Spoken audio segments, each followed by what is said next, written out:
मनुष्य के भीतर चेतना का सूर्य प्रकट होता है तो केवल उसका अंतरतम ही नहीं जागता, उसका मन भी जागता है और उसका शरीर भी जागता है।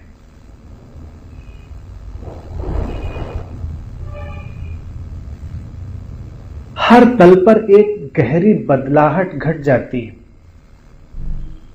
चेतना का सूर्य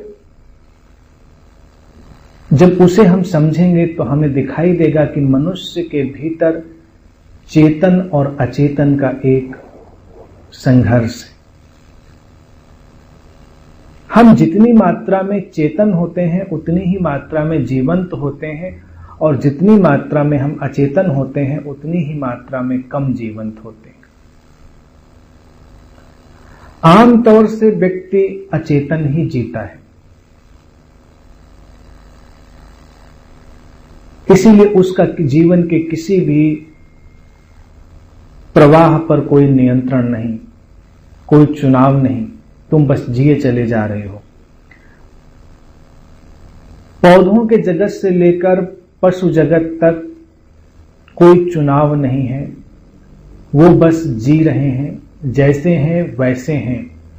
मनुष्य के साथ चेतना का प्रारंभ होता है और चेतना के प्रारंभ के साथ ही मनुष्य को चुनाव की संभावना मिलती है, और ये चुनाव की संभावना ही उसे एक तनाव से भर देती है।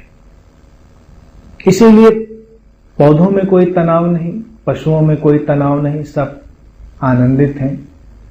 मनुष्य तनाव में है इसलिए क्योंकि चेतन और अचेतन के बीच चुनाव की क्षमता है, और वो क्षमता इसलिए है क्योंकि उसके भीतर चेतना का सूर्य प्रकट होने की तैयारी में है। प्रकट हो नहीं गया है, उसे प्रकट करना है।